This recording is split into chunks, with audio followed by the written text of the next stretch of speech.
Alléluia, béni soit Dieu.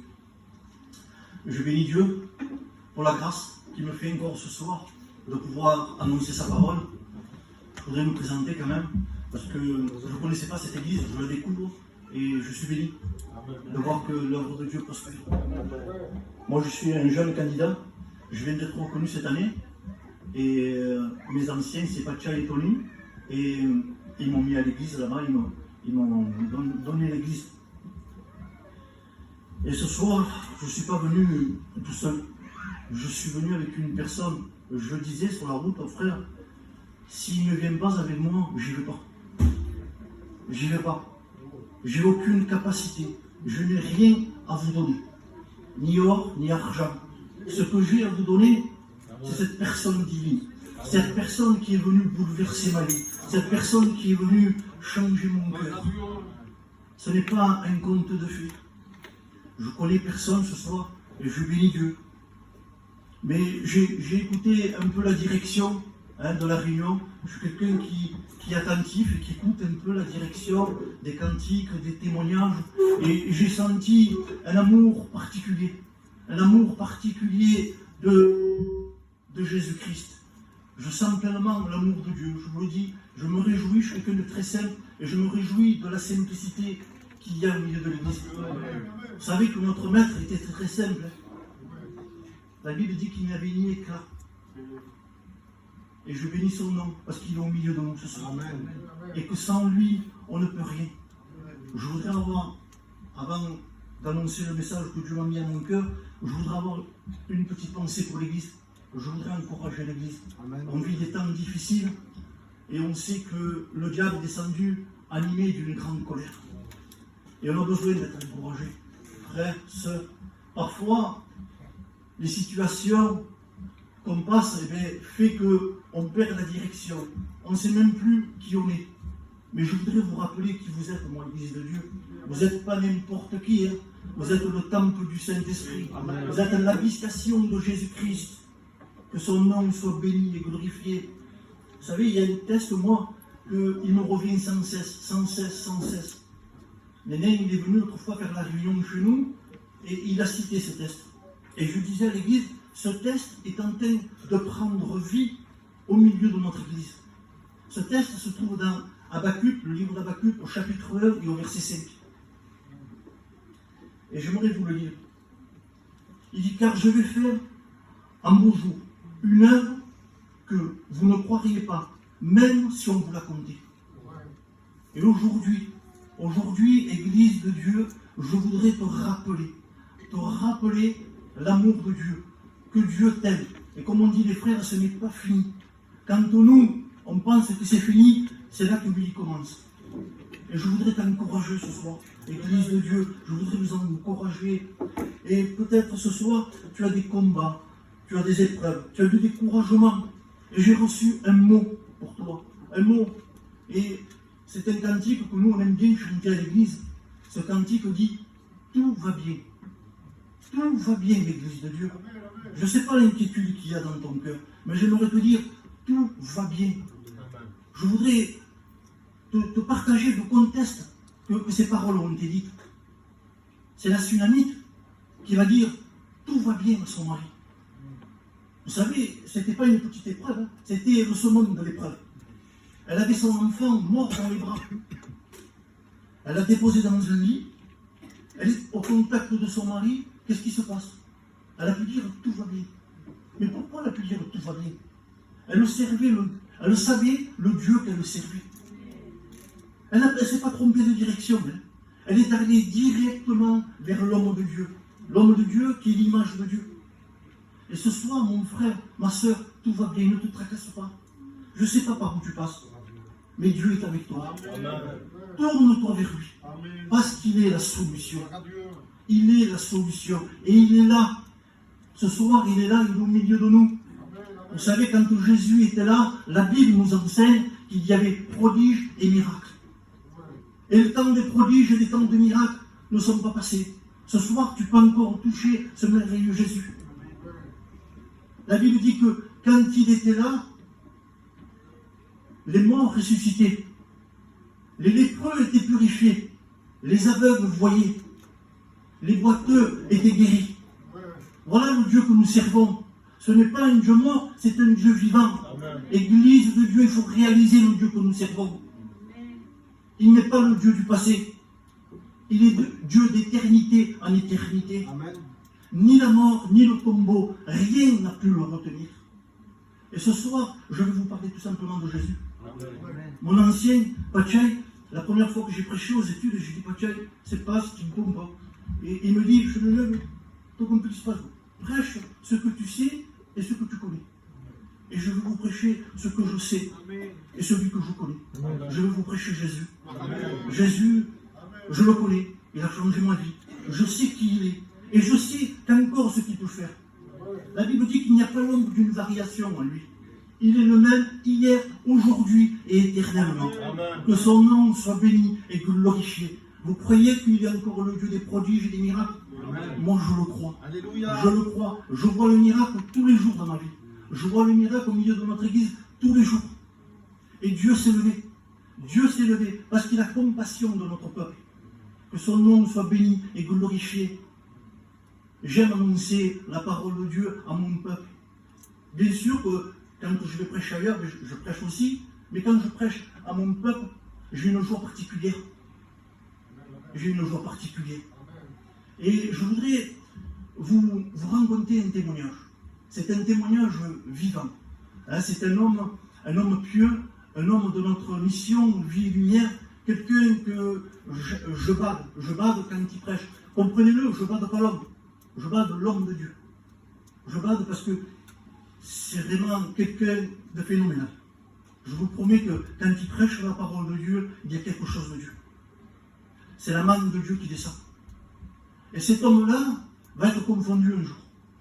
Il dit que un serviteur va l'inviter à prêcher. Je ne dis pas de nom, ça ne sert à rien. Hein, le Seigneur le connaît. Et cet homme-là va être confondu. Un homme qui pouvait prêcher facilement, qui avait la facilité de prêcher, un homme qui était loin de Dieu. Et ce jour-là, il ne trouva pas de message. Et en cherchant Dieu, il cherchait Dieu quelques jours, et ne le trouvait pas, il dit. Et d'un coup, il dit, le Saint-Esprit lui parle. Et lui dit, tu vas prêcher le nom de Jésus. Cet homme-là dit, mais je ne vais pas prêcher Jésus, Jésus, Jésus. Oui, tu vas prêcher Jésus. Alors cet homme-là, obéissant à la parole de Dieu, il va prêcher le nom de Jésus. Et il va dire, Jésus guérit. Jésus sauve. Jésus est le réparateur des brèches. Amen. Et il va prêcher pendant 3/4 d'heure. Jésus, Jésus, Jésus, Jésus. Et il dit qu'à la fin de la réunion, une tristesse vient sur lui. Mais je bénis Dieu que nos pensées ne sont pas les siennes. Lui ne savait pas qui c'est qu'il y avait dans la salle. Il ne savait pas qui c'est qu'il y avait dans l'auditoire. Et il dit que il avait pour lui, il avait manqué sa réunion. Mais je vous promets, quand le maître est là, quand Jésus est là, la réunion n'est pas manquée. Je vous promets, il travaille dans le secret. Et surtout, il travaille avec un cœur. Il vous connaît. Avant que vous rentrez dans ce Dieu, il vous connaît. Moi, je ne vous connais pas, mais lui sonde les cœurs et il sonde les cœurs. Il sonde les reins. Que son nom soit béni et glorifié. Et il dit que la réunion finit, quelques jours après, il va marcher cet homme-là, et il va rencontrer un homme. Et cet homme-là va le reconnaître. Il va lui dire, il va l'interpeller, il va lui dire, monsieur, vous êtes tel pasteur qui était à telle église et à telle heure. Il va lui dire oui. Est-ce que vous m'accordez 5 minutes? Alors, cet homme-là va lui accorder 5 minutes.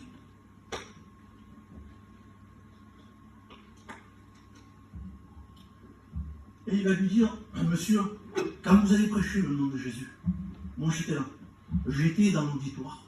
Vous avez dit que Jésus pouvait changer ma vie. Vous avez dit que Jésus pouvait me libérer de mon péché. Vous avez dit que Jésus me rendrait libre. Et quand j'ai écouté, moi, la parole de Dieu, j'étais là et j'étais brisé, moi, dans l'assemblée. J'étais brisé. J'avais perdu tout ce que j'avais de plus cher. J'avais perdu ma dignité. J'étais quitté avec ma femme. Je n'avais plus le privilège de tenir mes enfants sur moi. Ma famille m'avait renié. Et j'étais toxicomane. Et ce jour-là, j'étais prêt à me suicider. Et parce que vous avez prié, parce que vous avez prêché le nom de Jésus, qui sauve, qui guérit. J'ai fait une chose. Après la réunion, je suis rentré dans ma chambre. Et j'ai crié. J'ai crié de toutes mes forces. Et la Bible dit que quand un malheureux crie, l'Éternel l'entend et l'en délivre de toutes ses détresses. Que son nom soit béni et glorifié. Je ne sais pas avec quelle pensée tu es venu ce soir. Je ne sais pas ce qui te passe par la tête. Peut-être décourager mon frère, ma soeur. Je ne sais pas pourquoi j'insiste avec mon frère, ma soeur. Mais je sais que Dieu t'aime. Et que Dieu peut te renouveler. Un mot de lui et tout devient possible. Amen. Que son nom soit béni et glorifié. Alléluia. Alléluia. Je voudrais vous parler d'un homme aussi.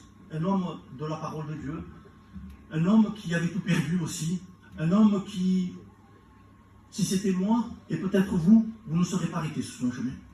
On aurait eu très peur. Et ce retour nous a touché à moi, le premier, je ne me serais pas arrêté. J'aurais passé mon chemin, j'aurais fait comme si je ne le voyais pas, cet homme-là. La Bible nous déclare que cet homme avait perdu son identité. Que cet homme-là vivait dans des sépulcres. Que cet homme-là vivait dévêtu. Que cet homme-là était enchaîné. Et il dit qu'il criait. Il criait comme une bête. Il montait sur les montagnes et il criait comme une bête. Je vous raconte ce témoignage de la parole de Dieu pour que vous puissiez vraiment réaliser que Dieu peut tout. Nous n'avons pas un petit Dieu, nous avons un grand Dieu. Cet homme-là, pour lui, c'était fini. Cet homme-là, il avait perdu son identité. Certainement qu'il avait un foyer, il avait perdu son foyer. Certainement qu'il avait une dignité, il avait perdu. Mais je bénis son nom, parce que la grâce de Dieu, qui est une source de salut pour tous les hommes, est passée devant lui. Et quand Jésus s'arrêtait, je vous promets que ce n'était pas un homme. Ce n'était pas moi, Chelonneux, ce n'était pas un autre pasteur, c'était Jésus. C'était le pasteur des pasteurs, et je vous promets, un mot de lui, tout devient possible.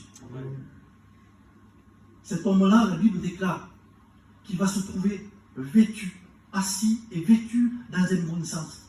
Et je voudrais que ce soir, tu sois dans ton bon sens. Que tu réalises pleinement la parole de Dieu. Vous savez, je n'ai pas un beau langage, je n'ai pas une belle prédication. Je suis monté aux études, moi, je savais à peine lire. Mais je bénis Dieu, que Dieu a choisi les choses faibles de son homme. Pour confondre les forts. Et je loue son nom, que ce soir vous pouvez écouter le Saint-Évangile. Vous savez, la parole de Dieu, elle est claire. Elle est claire. Je vous promets qu'elle est claire. C'est vrai qu'on vous parle souvent de la grâce de Dieu, du don de Dieu. On vous dit souvent que Jésus est là. Mais nous avons un Dieu d'ordre. On ne peut pas accéder à la sainteté de Dieu, à la grâce de Dieu, sans pouvoir se repentir.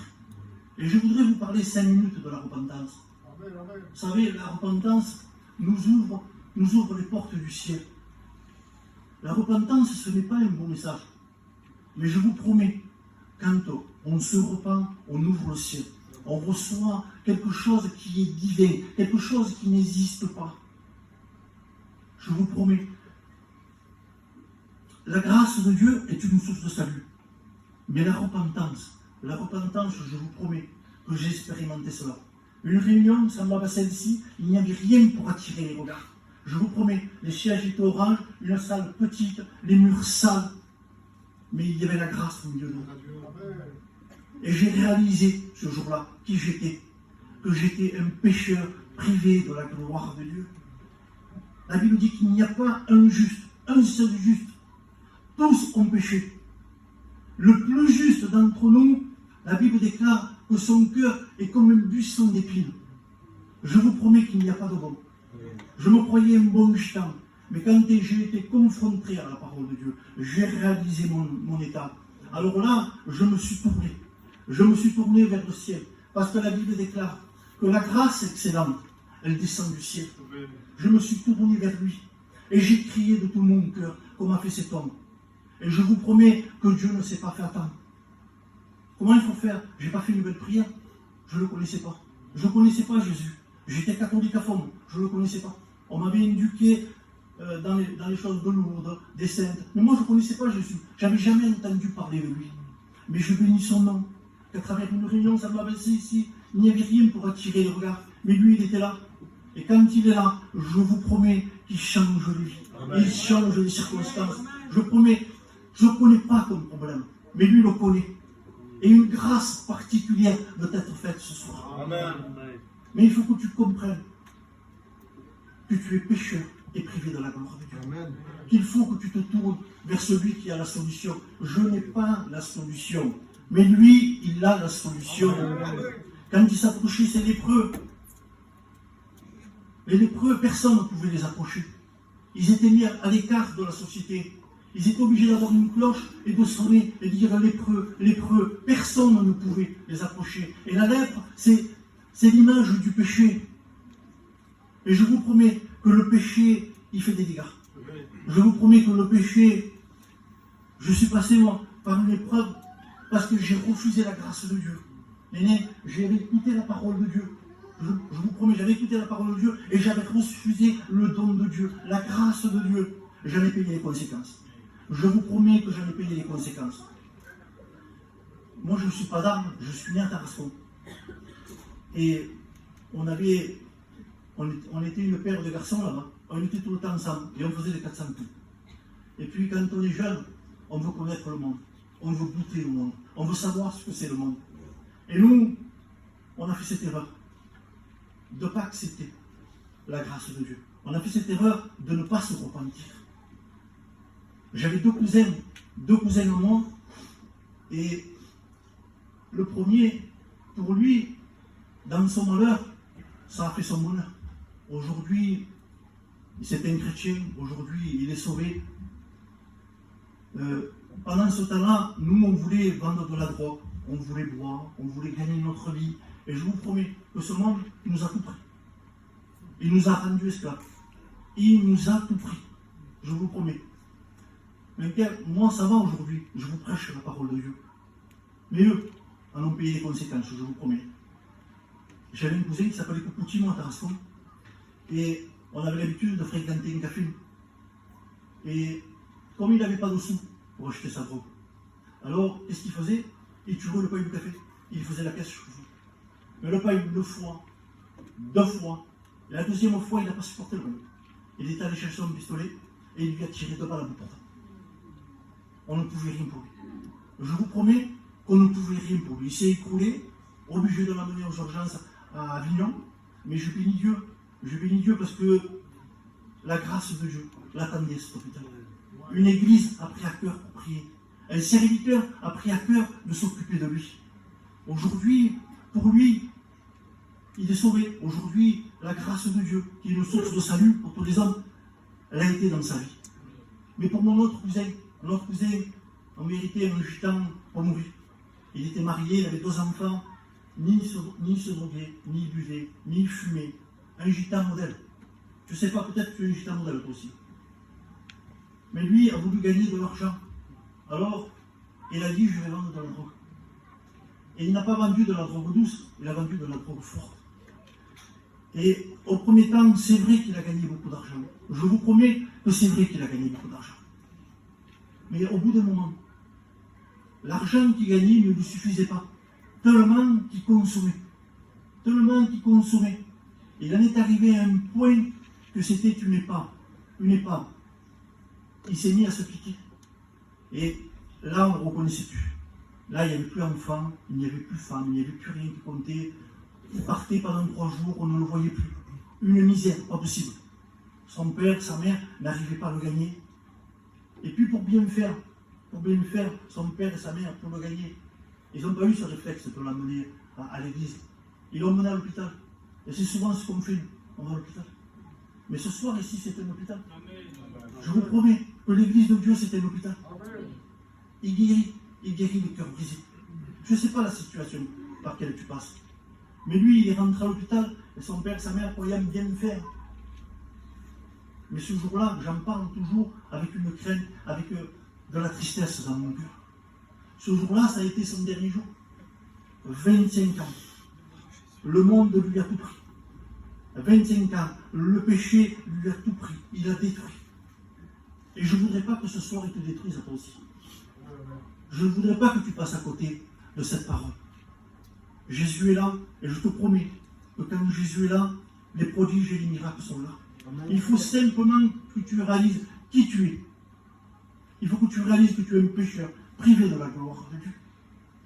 Je ne vais pas aller plus loin, parce que ça ne sert à rien. Ce n'est pas à flot de paroles qu'on gagne les gens.